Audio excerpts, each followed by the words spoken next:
putting myself in those shoes of I'm dating someone and I find out that they have this struggle. Before I was married, I would have said, deal breaker, no way. But how I feel now is, how are they handling this? Do they want change? In war, the first thing that the enemy tries to do is cut off the lines of communication. That's what the devil's trying to do, is trying to make it silent, is trying to make you isolated, trying to make you alone. And that's exactly what porn does. Here at the Dear Future Husband podcast, we love to talk about marriage. We want to talk about godly, healthy, flourishing, thriving, joy-filled marriage and how to create that. But a powerful implement for creating these marriages is actually knowing what can unmake them. A societal norm that is unmaking to marriages is the rise of pornography. 1 out of 3 Americans, male or female, seek porn monthly.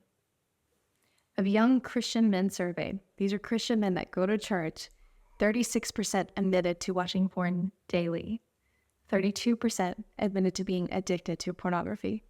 This is not a product of sex. It's actually a lust epidemic. It's bigger than just a no on a screen. It's actually addictive. And that's why we're seeing men and women in the place of being unable to stop watching. And what happens by effect of that? When we choose to interact with pornography, we see men turn to erotic appetites and having erectile dysfunction. We see women having loose morals or no morals and losing modesty and being unable to realize the worth of their character and their body. And say what you will about the other sex, but this is actually contrary to both. We are meant to be satisfied in the committed relationship with a sexual appetite that is not lustful but passionate. This isn't only a problem when you get married or you bring it into your marriage. It's actually problematic when you first engage with it, be it when you're single or even if you're an adolescent. Now, I'm not bringing this up to scare anyone that's in the dating realm. I'm not saying this to shame anyone that has interacted or is interacting with it, but to bring awareness and actually share the freedom that is available. If we want to thrive in a healthy, flourishing, passionate relationship, we have to understand that pornography, lust, masturbation is not within God's design for satisfying our innate sexual desire. There is a better way, and there is freedom if you've been addicted or stuck in this area. We're diving into a 2-part series so we can further identify and understand what and why we are actually facing this issue in our dating and married relationships. In the series, we're going to tackle questions such as, should I date someone who's openly struggled with porn? How can I pray for my current or future husband in this area? Is pornography a sin? And is it my fault? I want to invite you to this series if you are single or married, male or female, because ultimately, I believe if we can understand this topic better and have some truth around it, we will have more fortified relationships because of it. Becca and Emmanuel, thank you so much for joining the Dear Future Husband podcast today. You may be the first couple, besides my husband. Really? Nice. Shaq. So thank you for doing the honors. Now, we're starting out a little strong with the P word. We're going to talk about porn. And for many listeners, especially the single women listening, they might think this is a little extreme. I don't know if this really resonates for me, but from what I've seen, and I'm excited to hear your guys' testimony, but I've seen this become far more casual and widespread than we really believe or actually talk about. I don't know about you guys, but I rewatched The Friends show as an adult and was shocked. They were just saying it left and right. It was so not even casual, but like, come partake in this with me. It almost this invitation, which, if we're honest, is true to the nature of society today, is just hypersexualized. It's run rampant. And I think there are far more slippery slopes, if you will, than we really realize. So without sharing too much of your own story, could you guys just share a little bit, what are those gateway drugs, if you will, and those slippery slopes that singles, dating couples, and even married couples should look out for if they want to say, hey, I want to have a godly, long-lasting marriage? Where does this lust porn epidemic even start? Well, I don't know if you want to start or me, but Go for it, and then I've got it. well, I was just going to say on the point of, it just kind of being a man's issue. That's kind of how it's thought of a lot of times. And there was a stat that in 2019, 29% of Pornhub users were women. And so this isn't just some man's issue. I got a stat right here. Most pastors, 57% and 64% of youth pastors admit they've struggled with porn either currently or in the past. And so when we talk about how many people this is affecting, it's not just, this, well, it's just some guys over there. And it's just that it is everyone. And we'll talk about it, I'm sure a little bit later, but addiction dies in the light, and this problem cannot survive in the light. And so just by doing that, just by asking for help and exposing it to that light, it just can't survive in that environment. Yes, just going back to your question of what's the slippery slope for getting into this. And I think for women specifically, something that I struggle with was reading. It's like, okay, 50 Shades of Grey or the likes. There's more and more books of the genre where it's written porn, and it's like, oh, well, it's okay. I'm not watching it. I'm just, reading these sultry stories, but, where does that put your heart? You're fantasizing about these things, and it's becoming like, hey, maybe masturbation is something you struggle with. It's like, I did from a very young age struggle with that, and it is very normalized. So just being careful of the shows you're watching, Love Island. Used to love that show. Since my husband told me he had porn addiction, I feel differently about it. Mm-hmm. But I used to love watching things like that. But all of these things that are just normalizing, making sex about getting off or, using people's bodies, it's everywhere. It's so prevalent. And why is it so important for us as women to be gatekeepers and be guarding our hearts? Because we've dealt with many women, talked with them, and they have let their guard down to the point where it's like, no, it's normal for men. It's totally fine. I don't want to talk about it. I don't want to whatever. It's just like every guy does that. I don't know how many women I've heard say that. And it's just like, it's not good. It's not right. And this is something huge that so many men, not just non-Christians, so many Christian men are struggling with. And so just believing that it's not okay and holding your partner accountable is super, super important, because it's easy to just slowly go down that path of rationalizing why it's okay at whatever level. Right. You said some things that were shocking. The percentages of even not just Christian churchgoers, but leaders are affected by this. And Becca, I think you hit it right on the nail. We start with these little instances, and I know men are more hardwired to the physical and women to the heart. And it's like, I think the enemy's tactic is, well, what can I do that can look like love, but actually be tied to something that's not fulfilling, that's not godly? I mean, I was shopping on a website that was just cute clothing, and I'm scrolling, and then they have erotic, I don't even want to say the word, but they have like erotic tools. And I was like, wait, what? How are we even correlating these items together? And it's so prevalent right now. And I think it is. We have to be hyper vigilant of, well, what is going to satisfy my heart? What is going to be honoring to my spouse, even if I am single? That is something I think with the realm of being single, dating, and married, we often compartmentalize those relationships without seeing how interconnected they are. I mean, a healthy wife is a healthy woman. It's not, I'm going to, and I want to share more of your story just to give listeners a back view, but I just want to preface this for anyone listening. Like, this is an important message, whatever season you're in.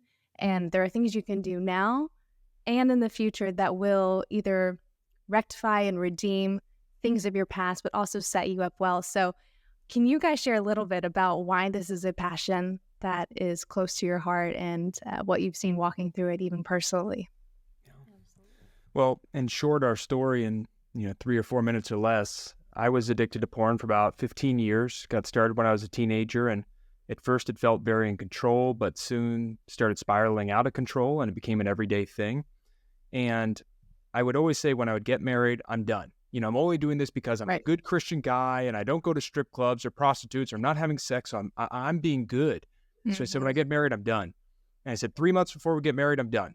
Then it was 2 months before we get married, I'm done. Then it's 1 month, then it's 1 week, then it's the night before. And I still remember the scene that I watched the night before our wedding. And when Becca and I got married, We had a beautiful wedding. We loved each other. But when we got to that honeymoon suite, I wasn't even able to perform because I was having erectile dysfunction because of watching so much porn. And I told Becca that this was an issue that I had. This is a problem, but I didn't say I wanted to quit.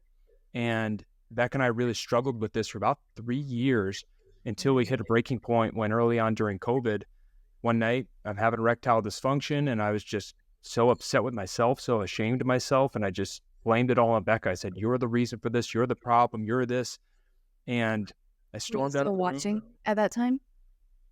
I was still watching at that time, yeah, into our marriage for about those first 3 years. And I went to the living room and I just put my hands on my head and I just prayed out to God and I just said, "God, I need help."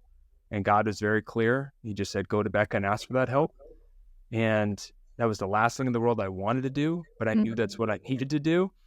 And I went and asked her for that help. And I just said, "Becca, I got a problem. I can't do this on my own. I love you more than this issue, but I need your help. Will you be there for me?" And she said, "Okay." And in that time, Becca and I started working through this, but we had a lot of questions. We didn't know where to turn. And things got a lot better, but it wasn't all the way quite there. And it wasn't quite until in the next season of our lives, we were working as a family business. My dad was the head of the company, and all of a sudden, out of nowhere, he just dies. And Becca and I get put at the top of that company, $10, $12 million company, 40 people. And the Lord just put on our hearts almost instantly to walk away and to follow him. And we eventually did that. And the Lord put on our hearts to help people overcome porn use as a team, married couples and people who are dating seriously in relationships. And that was really cool, but it was also really scary because we're just regular people. How are we supposed to help anyone? You chose the wrong people. And a few days later, the Lord just put on our hearts to raise up an army to fight this evil power. We realized that it was God leading us. It wasn't anything special about us. It was that we were just going to listen and follow, and he was going to take care of the rest. And so we made a course. We read everything there was on addiction and sexual addiction and porn addiction and everything out there. And in our very first year of putting that course out there, we've had over 400 people get it in over 25 different countries. And it's been amazing to see what the Lord has been doing. Praise God. That's incredible. Just those small moments of like, Lord, will you just use what I'm willing to offer you?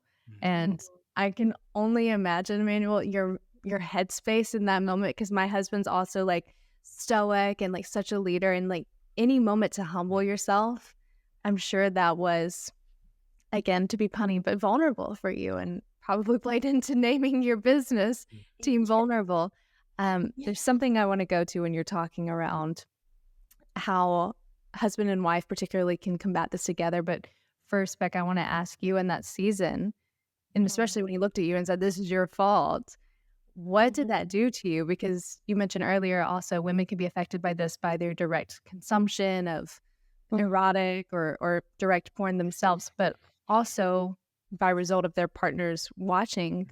What was that like? And what would you say to someone that is in that season and they haven't had the breakthrough yet?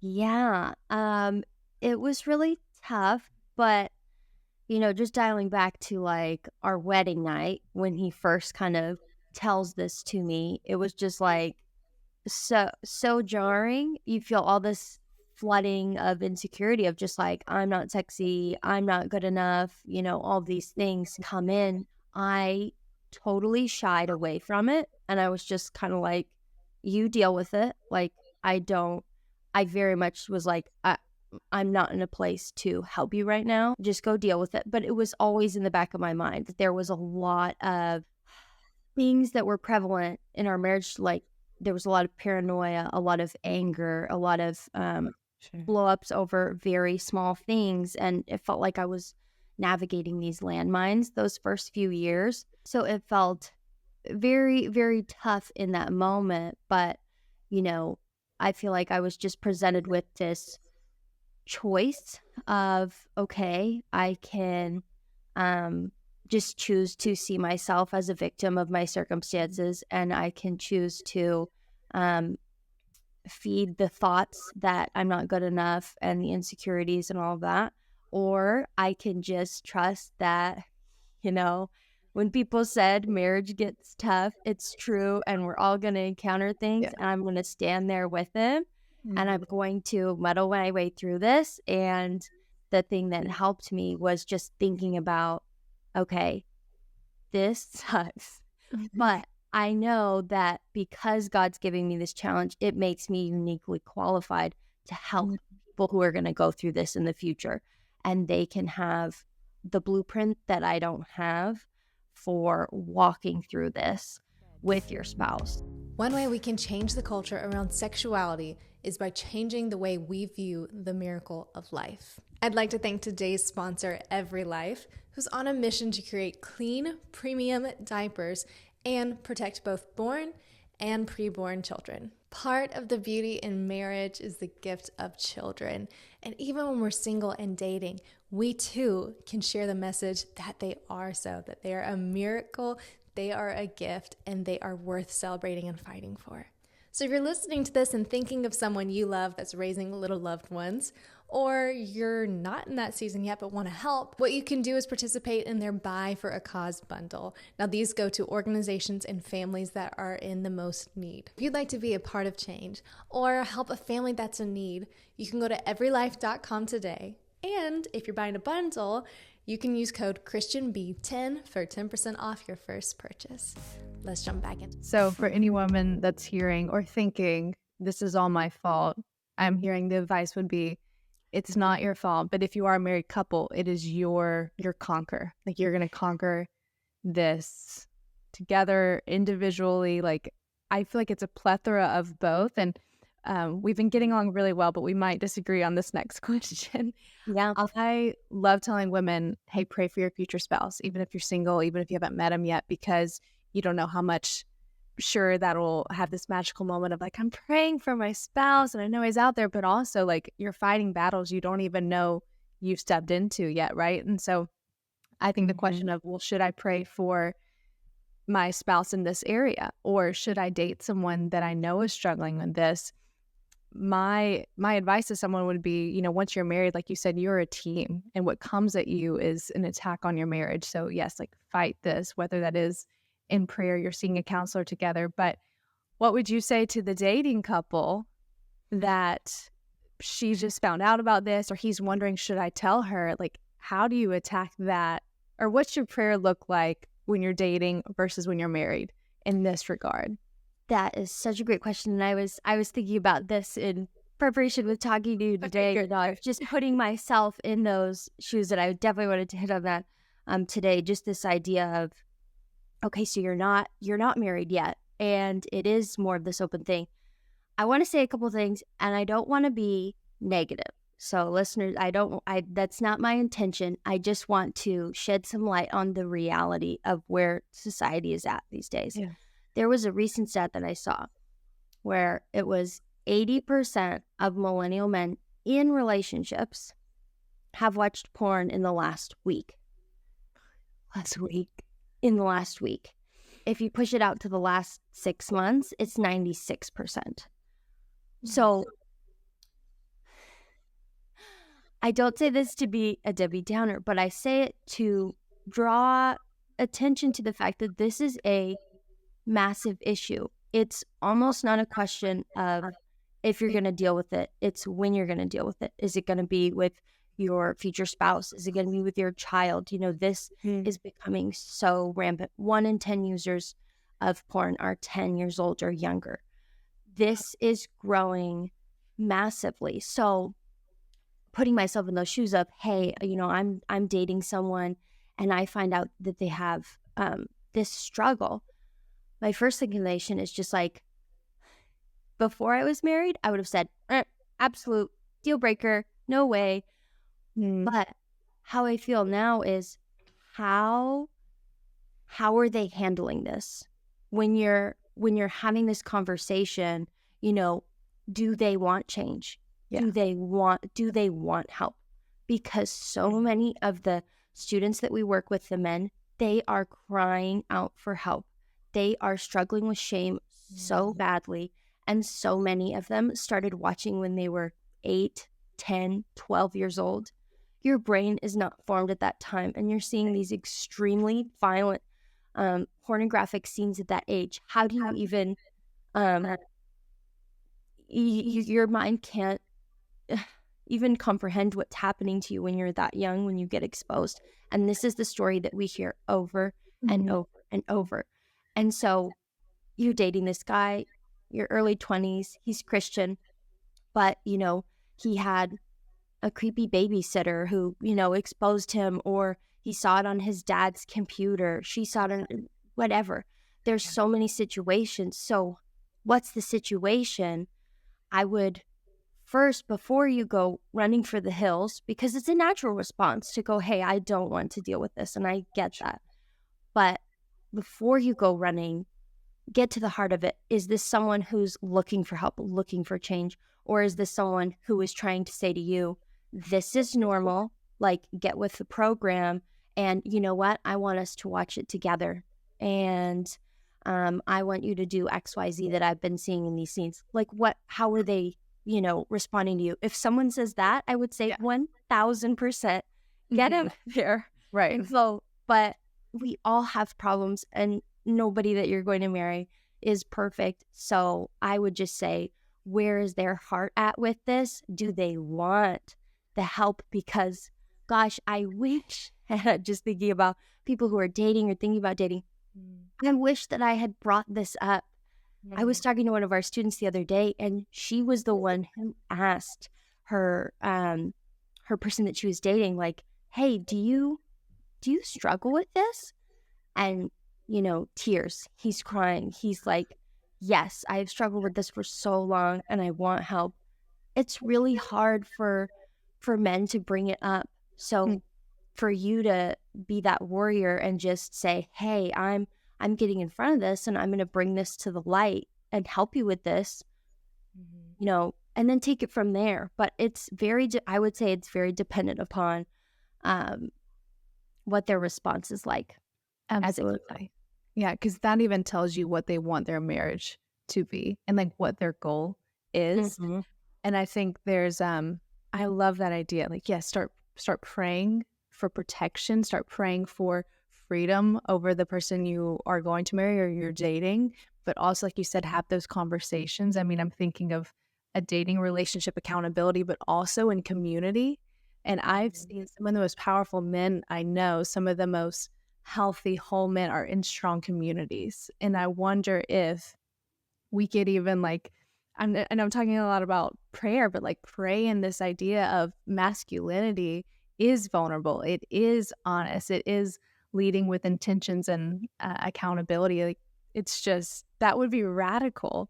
But going back to your point, I know some of the most incredible men that I look up to today have struggled with pornography in the past, and that being before they met their person or in their early years of marriage. And it's, you wouldn't even imagine that, because when you think of someone that struggled in this area or has even watched it once, or masturbation, whatever, you have this idea of someone that is just that extreme you mentioned of, we're going to watch it together and you're going to be this fantasy. Like, it's like you said, it's not always that way, and that's not always the person. So I have anyone that's walked through redemption and has got to their knees in the moment of like, God, I need you to heal me, which is so many people in different areas. I have such a respect for that, and that heart posture of like, Lord, cleanse my heart, purify my heart. I need you for this. And I've seen what's been really transformational in their lives is their why. Like, why do I need to get healed from this? Why do I want to get married? What kind of father am I going to be? All those things. So, and then there's a quote that I've heard by Martin Luther, and he said, you cannot keep birds from flying over your head, but you can keep them from building a nest in your hair. So, Emmanuel, how do you, coming off of this and leading others that have gone through it or going through it, how do you share the practice of taking your thoughts and your actions captive, even if, coming off of addiction? I can only imagine what that hardwiring is. What are some practical tips for people listening, male or female? Well, one of the things that Becca sparked in my head was just, for 15 years, I wanted to beat this problem. For 15 years, I was watching porn. Every time I was done, I just said, man, I want to quit. I want to quit. I just felt so trapped. And porn is nothing but a pain reliever. Porn is just this red herring over here that's distracting us from what's really going on. It wasn't until that I found out that why I was going to porn and I handled that pain that I was able to overcome it for good. And, we could chop someone's hands off and gouge out their eyeballs, and maybe they don't masturbate or look at porn anymore, but they're going to go find a new drug. They're going to go find something else to try to soothe that pain. And Jesus is the only thing that can ultimately help that healing, that redemption, all of that. But just really, we have to understand when someone is going to one of these pain relievers, drugs, alcohol, porn, whatever it may be, it's a communication problem. They have a need that they don't feel is getting met, and they're trying to meet it in an unhealthy way. And so the way to rectify that is to learn how to communicate with yourself and with others. And the way that you got to do that is by being vulnerable and standing up. And so many people just believe there's no way out. No one would love me. No one would care about me. When we stood up to this problem, the amount of people who reached out to us on burner phones, on secret messages, on whatever, just grabbed us, at church, and they'd say, hey, I've been struggling with this. I lost a job over this. I lost a marriage over this. I couldn't buy a house because of this, was staggering. And so you never know who you can help just by standing up against this evil. And now what's so cool is we get to have absolute freedom from this evil. And now we get to pass that message on to the next person. Not this kind of like, oh, I struggle to look at it, and freedom from this. And that's what's so cool. I never thought that would be possible. And it wasn't until I was vulnerable. I brought this to the Lord and I started working through those issues. So the biggest piece of advice I give people is you just got to remember, you are not going to be better all the way overnight. You got to just take one step in the right direction towards Jesus. And if you do that continually, you can have freedom from this. But it all starts with admitting you got a problem, bringing it to the Lord, and then just taking that next step. That's so good and so powerful. So people listening, again, if you're a single female that's 15 years old, or you're a divorcee that's in their 40s, I just want to heighten the promise of freedom here. And what Emmanuel said of, it is a communication problem. I've seen that in ways that are so completely untied to pornography, whether it's like a self-sabotage, it's a mental health, it's a negativity response to everything in life. It's like, well, what are you communicating with, and what do you need to communicate well? How has your trust grown, your honesty with each other as you've conquered this area of communication? Can you just tell people, I'm like filling the blanks here, but I'm sure your communication, your sex life, your parenting has all grown. Yes. Oh my goodness. It could not be more different at our household. Like I mentioned earlier, in the first few years of our marriage, it was like walking on landmines. And when we would have a fight, it would feel like the end of the world. It's just like, because that communication, just that vulnerability wasn't fully there. And so, now when we have a disagreement or something, it's just like, okay, like we just so rarely get riled up these days, because it's just like, I know we're going to work through this, and we're going to, after the kids go to bed tonight, we're going to have a very intentional conversation about XYZ that went on today. Yeah. And I know that it's like, after going through something like this, it's like anything else is just like, oh, like, I know we're going to eventually come to an agreement on this, be able to see eye to eye. We just have to sit down and have that vulnerability. And we try to do that, every night we do it, a little intentional 10 exercise where we talk about, what went well today, what could have gone better, what's our plan for tomorrow? Because sometimes your biggest arguments, disagreements happen because you just didn't know what the other person had planned for that day, and you're not on the same page. And then, we always like to end the day with what we're grateful for. But just implementing these different practices for our communication as we've been healing through this has helped so much. So much. Yes. And I want to jump in there too, if I can, real quick, on one other thing. There's this line that in war, the first thing that the enemy tries to do is cut off the lines of communication with that other side.